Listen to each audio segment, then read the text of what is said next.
Welcome back to the channel. Thank you guys for hanging with me on this Saturday. Now, a piece of plastic on the back of your spinnerbait is one of the most unnecessary things you can do to the bait. Now, there are times a year where a trailer will catch you more bass, but there are also times where it will not. So I want to get into that on today's episode. But first, I want to thank you guys for subscribing, hitting that like button. If you did those things, left me a comment, I really do appreciate you for that.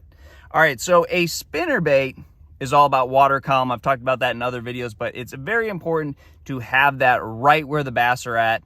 And the fact of the matter is that a bass will swim up 5 feet or more to eat a bait. They will rarely swim down, unless you have a high pressure, no cloud, sunny day. Bass are going to be tucked down to the bottom and they will bite a spinnerbait slow rolled on the bottom.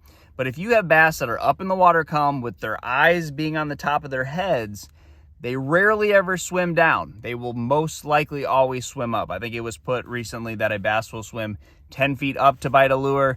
They won't swim 10 inches down to bite a lure. So why that's important when you're spinnerbait fishing is a trailer on there will keep that bait up in the water column. Now you're thinking, well, why would this not always be a staple when I'm spinnerbait fishing? Because a lot of times you want to have your bait up in the water column, but you need to be reeling it really fast. So especially this time of year when bass are feeding up, they're chasing bait fish predominantly, they're going to bite something that's over their head, and you got to be reeling it quick to get their attention and to fool them because they've seen a lot of baits. They're really keyed in on little shad. So it's all about speed. And if you have a piece of plastic on there that's pulling the bait up in the water column, what's going to happen is your bait is going to come to the surface and the blades are going to come out of the water and you can't reel it fast enough. So the times of the year where the trailer for me is a staple is in the spring, cooler water, dirtier water, when you're reeling that bait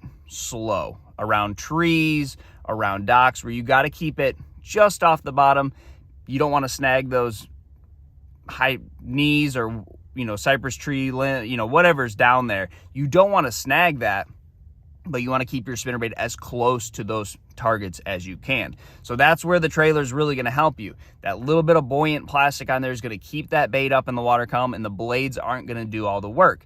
But as we get into the fall time of year where it's all about speed, if you have a little bit of visibility in your water, anything from like a foot and more, you want to be burning that bait. You want to be fishing that bait as fast as you can without those blades coming out of the water. So I've done this, talked about this spinnerbait. This is a War Eagle spinnerbait, and you don't really have a whole lot of room to put plastic on the back of it. And this spinnerbait just works a whole lot better without a trailer on it. Now, a little proof to the pudding is that the trailer that has caught me the most bass on a spinnerbait is that Zoom split tail, which doesn't hardly do anything, no action, just a little bit of plastic on there to keep that bait up. Now, that's one that you can throw year round.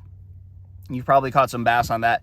These swim baits and, much more thicker, buoyant plastic is really only for me slow rolling it. You try to wind one of those baits fast and your spinnerbait's going to turn over and it's not going to run correctly. So very important this time of year when you are fishing in clearer water to have a very natural color spinnerbait.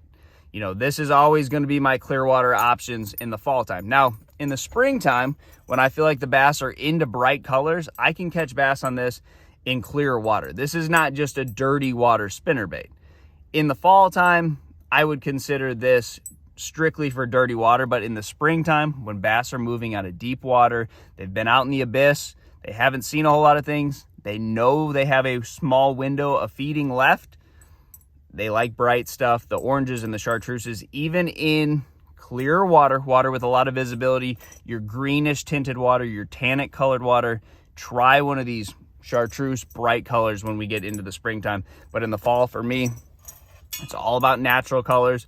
It's all about speed. So I will even sometimes go up to your 3/4 and your 1 ounce spinnerbaits in a little bit shallower water, that 4 foot range, so I can burn it. Smaller blades, move that bait fast. You don't want those fish to get a good look at it, and I will not put a trailer on that. So try that, guys. Good luck to you, and I'll see you on the water.